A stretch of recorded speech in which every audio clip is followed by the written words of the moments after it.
आज का आज का विचार महाराज जी की दी हुई बुद्धि, उन्हीं के दिए हुए विचारों से दास आप नारायण रूप संगत के समक्ष रखने का प्रयास करेगा। आज का विचार वैराग और अमली जीवन पर है। आज के विचार में दास महाराज जी की वैराग्यवाणी से, और अगर समय इजाज़त दिया तो जीवन गाथा में से महाराज के प्रश्न उत्तर दास पढ़ने का प्रयास करेगा। ये प्रार्थना या वैराग्यवाणी पेज नंबर 71 पर महाराज जी का ये शब्द है। महाराज कह रहे हैं, बालापन को जोबन खाए, गई जरा जोबन को खा, काल जरा को खा गया, मंगत जीव पछता। बालापन को जोबन खाए, मेरे बचपन को मेरी जवानी खा गई। गई जरा जोबन को खा, मेरी जवानी को वृद्ध अवस्था खा गई। कितना जब मैं बालक था तो मुझे कितनी उत्सुकता रहती थी कि मैं भी बड़ों की तरह स्कूल जाऊं, मैं भी जवान हूं, साइकिल स्कूटर पर घूमूं। और जब जवान हुआ तो धीरे धीरे सारी कितनी मेरे ऊपर संसारिक जिम्मेदारियां पड़ी, तो फिर सोचने लगा मैं इससे अच्छा तो मैं बालक ही था। महाराज कह रहे हैं, बालापन को जोबन खाए, गई जरा जोबन को खा, काल जरा को खा गया। और वृद्धावस्था के आगे बाहें खोले काल खड़ा है, मेरी मौत खड़ी है। और इसी एक अवस्था से दूसरी अवस्था में जाने के लिए इस सारी लीला के बीच में मेरा जो है, मुझे मौत आ घेरती है जन्म दर जन्म। और अंत में महाराज कह रहे हैं, अंत में मंगत जी पछता के ही जाता है यहां से।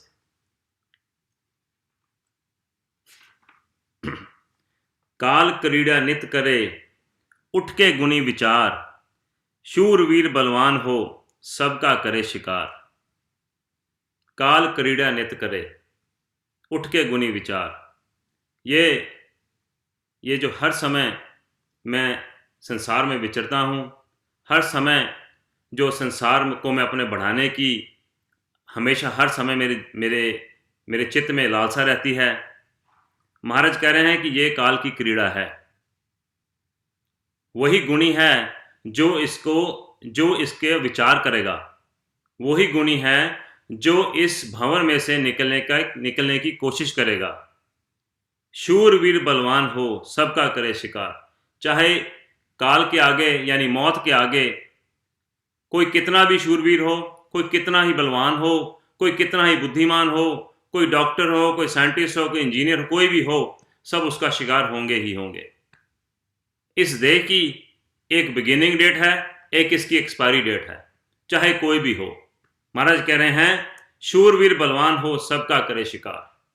कोई इस शिकारी से बच नहीं सकता। भयकारी ये काल है, चराचर भूत कंपाए, तिसकी गर्जत देख के आसन विरंच डुलाए।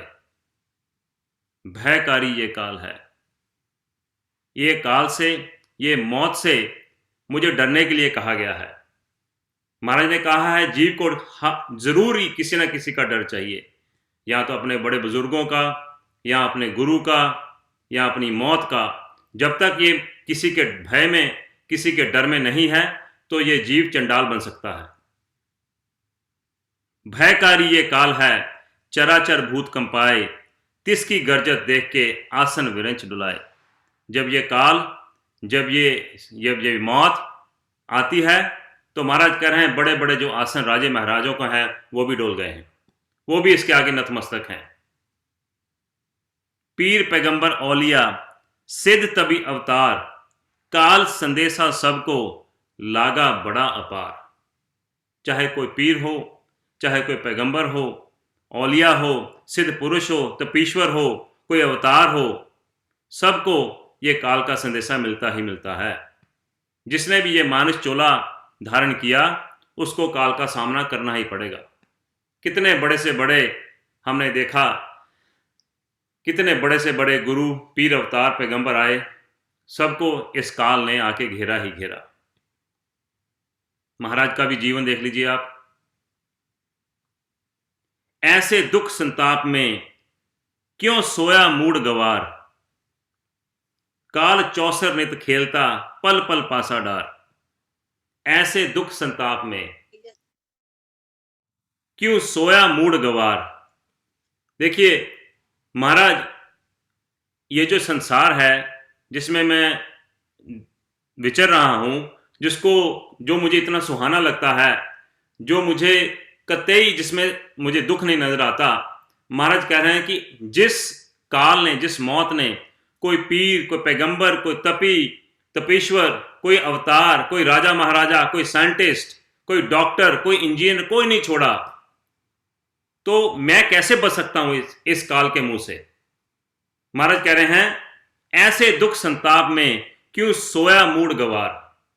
मूड मतलब बिल्कुल बेवकूफ, गवार। यहां पर मेरी संसारिक एजुकेशन को बिल्कुल जीरो कर दिया गया। चाहे मैं सीए हूं, चाहे मैं कोई एडवाइजर हूं, चाहे मैं कोई डॉक्टर, मैं चाहे कितनी भी ज़्यादा से ज़्यादा मैंने एजुकेशन प्राप्त की है, महाराज कह रहे हैं क्यों सोया मूड गवार। कोई आप देखिए, बड़े से बड़ा कोई किसी देश का प्रधानमंत्री हो तो सब ने उन्होंने एडवाइजर रखे होते हैं कि ये एडवाइजर ये एडवाइस करेंगे। अगर कोई बड़ा निर्णय लेना हो तो उनको एडवाइजर की जरूरत पड़ती है। महाराज कह रहे हैं ऐसे दुख संताप में क्यों सोया मूड गवार। कोई भी किसी भी लेवल की आपकी बुद्धि है, अगर वो संसारी बुद्धि है तो उसको मूड गवार कह दिया गया। काल चौसर नित खेलता पल पल पासा डार। मुझे पता ही नहीं कब ये मेरा जीवन, कब ये काल चौसर खेल दे और मेरा अगर पासा आ गया तो मेरी जीवन लीला वहीं समाप्त हो जाए। बड़े बड़े, जैसे दास अभी कह रहा था कि बड़े बड़े एडवाइजर हर एक देश के प्रधानमंत्रियों ने, प्रेसिडेंट्स ने रखे होते हैं। अब ऐसी उच्च बुद्धि को भी अगर ये ईश्वर की, अगर ये परमात्मा का ये विवेक, ये नॉलेज नहीं है तो वो भी गुरु के सामने वो भी गवारी ही है। काचे कुंभ में नीर ज्यों कब लग रहत समाए, ओ फूटा ओ बह गया सरब खेल मिट जाए। ये मेरा शरीर एक कच्ची मिट्टी के घड़े की तरह है, जिसमें महाराज मेरी इस जीव को एक पानी का रूप बता रहे हैं। जैसे ही ये कच्ची मिट्टी का घड़ा टूटा और पानी बह गया, जैसे ही ये मेरा शरीर काल के मुंह में गया, ये जीव फिर जन्म मरण के चक्कर में फिर आ गया। काल रूपी वृक्ष पर आए बसेरा लीन, छिन छिन पल वो खा रहा उठ मूड़े तत् को चीन। कैसे वृक्ष पर मैं बैठा हूं, आप देखिए। काल रूपी वृक्ष पर आए बसेरा लीन, छिन छिन पल वो खा रहा। मेरा पल पल जा रहा है और मुझे होश ही नहीं इस बात की। छिन छिन पल वो खा रहा उठ मूड़े तत् को चीन। बार बार मुझे मूड़ा, मुझे गवार, मुझे अनुमत कुकर। कोई ना कोई तो वजह रही होगी जो गुरु ने ऐसी शब्द मेरे लिए उच्चारण किए। छिन छिन पल वो खा रहा उठ मूड़े तत् को चीन। मैं इस भ्रम की नींद से जागूं, ये जो संसार में मैंने अपने पांव फैला रखे हैं इसको समेटूं, अपना मर्यादा भरा जीवन लाऊं। महाराज कह रहे हैं उठ मूड़े तत् को चीन। जिस तत्व को, जिस सत्य को, जिस कारण तुझे ये मानुष चोला मिला है ईश्वर प्राप्ति के लिए, उस तत्व का, उसकी खोज कर। धन जोबन के मद में मत हो वो गलतान। कितना अभिमान है मुझे मेरे रुतबे का, मेरी पहुंच का, मेरे पैसे का, मेरी एजुकेशन का। महाराज कह रहे हैं धन जोबन के मद में मत हो वो गलतान। ना तो धन मैं सोचता हूं कि मेरे परिश्रम से आया, और जोबन जवानी वो भी मैं सोचता हूं कि मैंने खाया पिया इसलिए मैं इतना जवान, इतना सुंदर हूं। ये दोनों ही मेरे हाथ में नहीं, ये दोनों ही ईश्वर की कृपा से मुझे मिले। धन मेरे प्रारब्ध के मुताबिक मुझे मिला, जोबन हर एक जीव को जिसने भी देह धारण किया उसके ऊपर उसकी आयु हुई तो उसके ऊपर ये जवानी आएगी आएगी। और इस फोकी मैं अपनी फेक अपनी मैं इस धन और जौवन के जो चक्कर में मैं कितना अभिमान, कितना मद में मैं रहता हूं, कितना मदहोश रहता हूं। और गुरुदेव कह रहे हैं धन जौवन के मद में मत हो वो गलतान। कितना मुझे अपनी जवानी पर मुझे मुझे नाज रहता है, कितना मुझे अपने सुंदरता के ऊपर नाज रहता है। महाराज कह रहे हैं काल शिकारी ताकता मारे खिंचके बाण। हर समय यह काल, ये मौत, ये मुझे ताक रही है। पता नहीं किस वजह, किस पल ये बाण मेरे ये प्राण पखेरु उड़ा दे। काल शिकारी ताकता मारे खिंचके बाण, ना किसी की बनी रही ना बनेगी मीत। एक एक अक्षर महाराज का इतना चित्त में जाता है। महाराज कह रहे हैं ना किसी की बनी रही ना बनेगी मीत। कितने बड़े बड़े राजे महाराजे, कितने बड़े बड़े गुरु, जिसने भी ये देह धारण की उसको ये संसार छोड़ के जाना ही पड़ा। मुझे सबके मौत का तो पता है, लेकिन मैं अपनी मौत का बिल्कुल भूला बैठा हूं। आप देखिए हिंदुस्तान में कम से कम 562 रियासतें थी, आज किसका नामो निशान है? ना किसी की बनी रही ना बनेगी मीत। क्या क्या उन राजाओं ने, कितने बड़े बड़े महल, कितने युद्ध, क्या क्या उन्होंने प्रपंच रचाए। आज देख लीजिए कैसे कैसे महल, बड़े बड़े खंडर बने पड़े हैं। महाराज कह रहे हैं ना किसी की बनी ना बनेगी मीत, जो बनी सो बिगड़ी मत राखो प्रतीत। तू जितनी मर्जी अपने यहां पांव फैला ले, तू जितना मर्जी यहां पर अपना संसार का प्रपंच फैला ले, किसी की नहीं यहां पर बनी, ना ही तेरी बनेगी। और इस संसार से मुझे प्रीत बिल्कुल नहीं रखनी। ज्ञानी गुणी चतुर्बुद्ध एह तत् करो विचार, कहां से आया कहां जावना, कहां से पाए पसार। अब संसार की टॉप की एजुकेशन को गुरु की नजरों में गवार कहा गया है।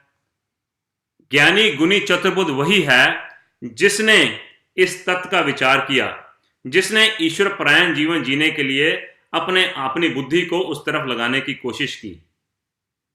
कहां से आया कहां जावना, कहां से पाए पसार।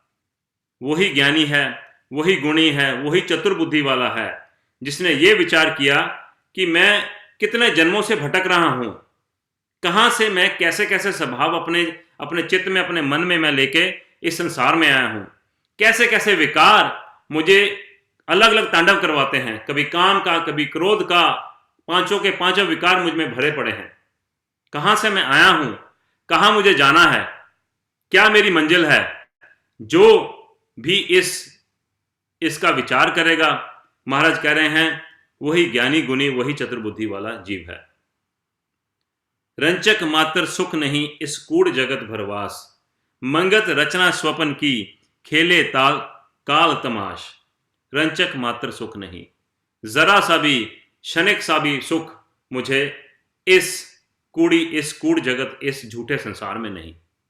फिर भी कैसे मैं अपने आप को इस संसार में, कैसे अपना दिल रखा है, कैसे इस संसार की चकाचौंध में मैं अपने जो इस देह का जो मुझे मानुष चोला मिला है, इसका जो मेरा जो परम गोल है उसे मैं भूले बैठा हूं। महाराज कह रहे हैं रंचक मात्र सुख नहीं इस कूड़ जगत भरवास, मंगत रचना स्वपन की खेले काल तमाश। जैसे एक सपना, वैसे ही मेरा जीवन एक सपने की तरह पूरा हो जाता है। और यही मौत का तमाशा, यही काल का तमाशा हर जन्म दर जन्म मेरे साथ यही खेला जाता है। रंचक मात्र सुख नहीं इस कूड़ जगत भरवास, इस झूठे संसार में जरा सा भी सुख नहीं। मंगत रचना, जैसे स्वप्न की रचना है ऐसे ही मेरे जीवन की, ऐसी ही मेरी जीव की ये रचना है। जो काल, जो मौत, जो तमाशा मेरे साथ जीवन दर जीवन यही खेलती है।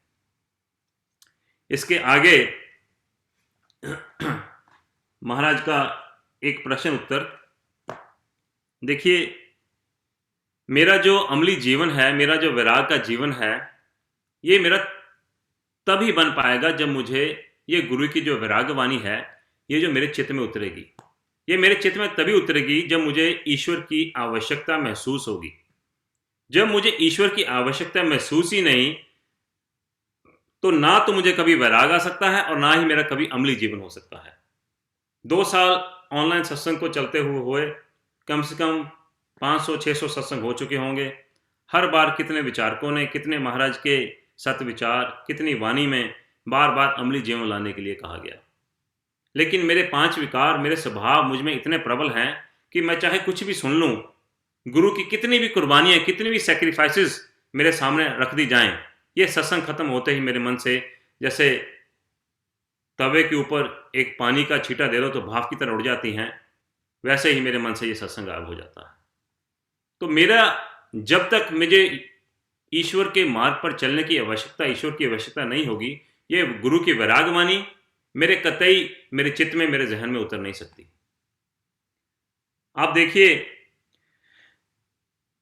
ये हर एक चीज़ एक दूसरे से इतनी इंटरलिंक है कि अगर इसमें से एक कड़ी भी टूटती है तो ये सारा का सारा ईश्वर मार्ग जो आपका है ये उथल-पुथल हो सकता है।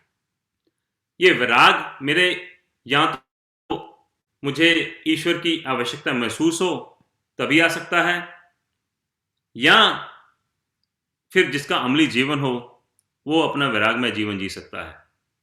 लेकिन गुरुदेव ने एक और सूत्र बार-बार बताया कि जिसका सिमरन और स्वाध्याय ना हो उसका भी अमली जीवन होना बहुत मुश्किल है। और स्वाध्याय में अगर मुझे गुरु की वाणी, गुरु के विचार पढ़ के उसके ऊपर चलने के लिए प्रेरणा नहीं मिली तो फिर मेरा ये ईश्वर का मार्ग आगे कभी बढ़ ही नहीं सकता। इसके आगे अमली जीवन की जैसे दास बात कर रहा था कि हम जरा थोड़ा सा कंपैरिजन कर लें। दास बार-बार अपने आप को गुरु से कंपैरिजन करने के लिए कहता है। उसका सिर्फ और सिर्फ यही कारण है कि जब तक मुझे अपनी गलतियों का अंदाज़ा गुरु के जीवन की तरफ देख के नहीं लगेगा, तो मेरा ईश्वर मार्ग पर चलना परिपक्व कैसे हो सकता है। अब देखिए, एक देहधारी जीव का अमली जीवन किस लेवल तक पहुंच गया। महाराज को अमली जीवन जो सतपुरुष ब्रह्मलीन जी का समाधि की अवस्था जो गुरुदेव की थी, वो उनकी सहज अवस्था थी। सहज मतलब वो अपनी समाधि की अवस्था में उनको कोई जोर नहीं लगाना पड़ता था, वो सहज अपनी समाधि की अवस्था में जा सकते थे। उनको अपनी इस ब्रह्म चेतन की अवस्था से बाहर निकलने के लिए बहुत पूरा जोर और काफी समय लग जाता था। अब आप जरा विचार करें कि यहां पर एक देहधारी जीव है जिसने मानुष चोला धारण किया, उसने अमली जीवन बना के अपनी इस देह की, इस जीव की किस अवस्था पर लेके गए महाराज कि उनकी जो समाधि है वो सहज अवस्था है, और उनको उस सहज अवस्था समाधि से बाहर निकलने के लिए कितना जोर लगाना पड़ता है। और दूसरी तरफ जरा विचार करूं मैं, मेरा अमली जीवन, मुझे संसार से निकलने के लिए कितना मुझे जोर लगता है, और समाधि दूर की बात, मुझे गुरु के वचन, मेरा अमली जीवन, मुझ में वैराग आने के लिए मुझे कितना जोर लगाना पड़ता है। आप जरा अंतर देखें गुरु के अमली जीवन का और मेरे अमली जीवन का। इसी को आगे बढ़ाते हुए एक प्रेमी ने महाराज जी से प्रश्न पूछा, महाराज जी, निर्वाण अवस्था कितने अरसे में प्राप्त हो सकती है। अब देखिए, चाहना तो मेरी यह है, जो भी ईश्वर प्रेम और ईश्वर मार्ग के ऊपर चलने के लिए व्याकुल है, सबकी लालसा यही है कि मुझे निर्वाण अवस्था कब प्राप्त होगी। महाराज ने देखिए इसका क्या सुंदर उत्तर दिया, प्रेमी, यह अवस्था धरती के किसी कोने में नहीं पड़ी हुई, ना आसमान पर लटक रही है। जिस समय बुद्धि को निर्विकार कर लोगे, यानी जिस वक्त इंद्रियों के भोगों और संकल्पों से रहित हो जाओगे, निर्वाण अवस्था प्राप्त हो जाएगी। अब देखिए, महाराज कह रहे हैं जिस समय बुद्धि को निर्विकार कर लोगे। अब मैं निर्विकार अपनी बुद्धि को कैसे कर सकता हूं बिना विराग और बिना अमली जीवन के। जब तक ये 2 सूत्र मेरे जीवन में नहीं धारण होते, मेरी ये निर्वाण अवस्था प्राप्त होने वाली नहीं। उसके लिए महाराज के वैरागवाणी के अनुसार, महाराज जी के जिए हुए अमली जीवन के अनुसार, जब तक मेरा जीवन नहीं होता, मेरी निर्वाण अवस्था कतई नहीं आ सकती। गोल तो मैंने बड़े से बड़े बना रखे हैं। मुझे सिमरन डेली करता हूँ, फिर उसके बाद भजन, ध्यान, समाधि तक पहुंचना है। और जरा मैं अपनी दिनचर्या, अपने कर्मों की तरफ भी नजर मार के देखूं कि ये कर्म मुझे कहां तक लेके जाने हैं और कहां मेरा गोल है पहुंचने का। महाराज कह रहे हैं, जिस समय बुद्धि को निर्विकार कर लोगे, यानी जिस वक्त इंद्रियों के भोगों और संकल्पों से रहित हो जाओगे। क्या यह पॉसिबल है कि मैं अपने इंद्रियों के भोगों को छोड़ दूं? कितने खाने के स्वाद, कितनी संसार की चकाचौंध में मैं डूबा पड़ा हूं और संकल्पों से रहित हो जाओगे। है ये पॉसिबल? जरा सा ये फोन के ऊपर जरा सी कोई मैसेज आ जाता है, मुझे कोई बेचने के लिए, मुझे कोई दिखाने के लिए, तो फट से मेरे मन में कैसे कैसे संकल्प उठ जाते हैं। एकदम से मेरे माइंड से, मेरे चित्त से ये सारा गुरु का ज्ञान सारा का सारा वॉश हो जाता है। महाराज कह रहे हैं, जिस समय बुद्धि को निर्विकार कर लोगे, यानी जिस वक्त इंद्रियों के भोगों और संकल्पों से रहित हो जाओगे, निर्वाण अवस्था प्राप्त हो जाएगी। जब बुद्धि निष्काम चित्त से सत स्वरूप की अनुभवता के लिए अंतर्मुखी अभ्यास करते करते शरीर को बिल्कुल भूल जाएगी, शरीर के नाम रूप की याद तीनों अवस्थाओं में ना रहेगी, तब बुद्धि अपने आप को विकारों से निर्विकार करके निराधार होकर स्वयं निर्वाण स्वरूप हो जाती है। अब यह है अल्टीमेट गोल। मेरा जो वैरागमय जीवन, मेरा जो अगर अमली जीवन हो, तो इस अवस्था को मैं बिल्कुल आसानी से हासिल कर सकता हूं गुरु के वचनों के अनुसार।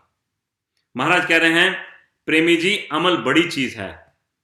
अनपढ़ भी आलिमों से आगे बढ़ जाते हैं। प्रेमी जी, अमल बड़ी चीज है। बार बार गुरु ने इस चीज को, अमली जीवन को, बार बार इसकी सराहना की, बार बार ये सूत्र बताने की कोशिश की कि जिसका अमल है वो अनपढ़ भी पढ़े लिखों से तेज है। जितने भी सतपुरुष संसार में हुए हैं, कोई लंबे चौड़े पढ़े हुए ना थे। करतार का इल्म भी पढ़ लिया जावे और संसारी इल्म भी साथ हो, तो फिर सोने पर सुहागा समझो। महाराज कह रहे हैं, करतार का इल्म भी पढ़ लिया जावे और संसारी इल्म भी साथ हो, तो फिर सोने पर सुहागा समझो। जैसे कि इसको मैं गलत ना समझ लूं कि मैं संसार में भी विचरता रहूं और साथ साथ सिमरन भी करता रहूं, और महाराज फिर इसको सोने के ऊपर सुहागा नहीं कह रहे। उसकी आगे एग्जाम्पल भी दी है कि कैसा जीव हो तो इसके सोने के ऊपर सुहागा हो सकता है। स्वामी विवेकानंद, राम तीर्थ की तरह धर्म का स्वरूप दुनिया के दूसरे कोनों तक पहुंचा सकते हो। जरा इन महापुरुषों के जीवन की तरफ ताक के देख लूं, मुझ में और इनमें क्या अंतर है। तो ही अगर संसारी और परमार्थी दोनों ही अगर करतार का इल्म भी पढ़ लिया जावे और संसारी इल्म भी साथ हो, तो फिर अगर ऐसे जीव आगे से स्वामी विवेकानंद या स्वामी राम तीर्थ की तरह धर्म का स्वरूप अगर दुनिया के दूसरे कोनों में पहुंचा सकते हैं।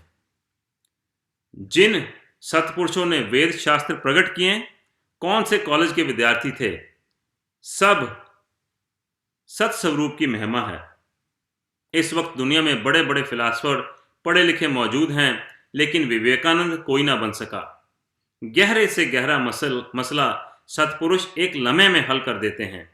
4 लफ्जों में ऐसी सार निकाल कर रख देते हैं कि जिसके आगे कोई दलील नहीं ठहर सकती। फकीरों का जीवन निर्वाण स्वरूप होता है। उन्हें ना भूख है, ना प्यास है, ना नींद। 64 घड़ी आनंद में मखमूर रहते हैं। तुम लोग खुश नसीब हो जो नजदीक बैठने का मौका मिला है। चालाकी चतुराई छोड़कर निर्माण होकर चलो, किसी समय खैर पड़ जाएगी। प्रभु आज्ञा अटल है। समता संदेश के सामने है, समता संदेश सामने है। अभी तत्व को जानने की कोशिश करो। साथ साथ परस्पर प्रेम बढ़ाकर सेवा, सत्संग, सत्सिमरन महागुणों को धारण करो। ज्यों ज्यों सत्संग की शक्ति बढ़ती है, होनहार प्रभावशील शक्तियां पैदा होती रहती हैं। मौजूदा जमाना घोर नास्तिकवाद की तरफ बढ़ रहा है। नुमाइशी जीवन आस्तिकवादियों की राह में मुश्किल पैदा कर देता है। इस वास्ते तुम प्रेमियों को चाहिए कि सत्य विश्वास को दृढ़ करें। जो सतयुगी जीव अपने आप को गुरु परायण होकर सत्यवादी बनाता है, वह ही सत स्वरूप का अनुभव कर सकता है। ऐसा सत्य का अनुयायी हजारों में एक भी लाखों जीवों का आसरा बन जाता है। अब देखिए कितनी महिमा यहाँ पर गुरु ने अपने निर्विकार जीवन की, अपने अमली जीवन की और महापुरुषों के बताए हुए रास्ते पर चलने की दी है। थोड़ा सा समय है, महाराज का एक और छोटा सा दृष्टांत दास आप संगत के समक्ष रखने का प्रयास करेगा। एक रोज महंत रतनदास जी का एक पत्र आया जिसमें उन्होंने महाराज जी से एक सवाल पूछा कि प्याज लहसुन के इस्तेमाल से हिंदुस्तान के लोग और कुछ पंजाब के रहने वाले भी बहुत परहेज करते हैं और कई महापुरुषों ने ग्रंथों में भी इनका सेवन बंद किया है। क्या आप इसके गुण दोष पर रोशनी डालेंगे और क्या इनका इस्तेमाल ठीक है या नहीं? अरसे से छोड़ रखा था, फिर इधर आकर शुरू हो गया, मगर मन के अंदर संशय बना रहता है। यह प्रश्न महंत श्री रतनदास जी का महाराज जी से था, जो उन्होंने एक लेटर में उनसे पूछ के ये पूछा। महाराज कह रहे हैं, श्री महाराज जी ने आंखें बंद कर ली और अंतर ध्यान हो गए। कुछ देर बाद फरमाया कि यह जवाब दे दो। जिन देशों में प्याज लहसुन नहीं होता या कई संप्रदाय मसलन जैन धर्म वाले या धर्म मर्यादा वाले जो इसका इस्तेमाल नहीं करते, क्या उनके अंदर तमोगुण नहीं होता? क्या उनकी विषय वासना कम हो चुकी है? जरा विचार करने पर पता लगेगा कि इस खुराक से मन के अशुद्ध होने का कोई संबंध नहीं। देखिए कितना गुरु का विचार अव्वल दर्जे का, कैसी ये शिक्षा गुरु ने मुझे कितने प्रपंचों से मुझे हटाने के लिए एक कितनी ही सहज अवस्था में मुझे बतला दी। नहीं तो ये शिक्षा मेरे पास ना हो तो कैसे कैसे प्रपंच मुझे जीने के लिए करने पड़े। मन की चंचलता शब्द की अनुभवता से मिट सकती है। लहसुन प्याज खाओ, इससे कोई फर्क नहीं पड़ता। किसी भी खुराक या चीज की दीर्घ वासना मन को चंचल करती है। महाराज कह रहे हैं, मर्यादा के अंदर अगर किसी वस्तु को ग्रहण करोगे, चित्त के अंदर धीरज आवेगा। स्वादवश कोई चीज ग्रहण करोगे तो वह अपना उल्टा असर करेगी। अब देख लीजिए महाराज कितने कितने सूक्ष्म, कितनी सहज प्रश्नों के उत्तर, कितने बड़े बड़े मेरे जो हैं संशय दूर कर रहे हैं। इसके आगे महाराज कह रहे हैं, इसके बाद भगत जी कुछ नोट करने लगे। श्री महाराज जी ने देख लिया और फरमाया, प्रेमी इस तरह कहां तक लिखते जाओगे? अब देख लीजिए बात घूम फिर के फिर अमल पर ही आएगी। प्रेमी इस तरह कहां तक लिखते जाओगे? ज्यादा लिखना पढ़ना कुछ फायदा नहीं देता। अमल 2 अक्षरों पर ही करना मुश्किल है। बार बार ये अमल का सूत्र, बार बार ये गुरुदेव ने, आप गुरुदेव से कोई भी प्रश्न पूछ लें, बार बार ये मेरा विराग और ये अमली जीवन पर ही बात आकर टिकेगी।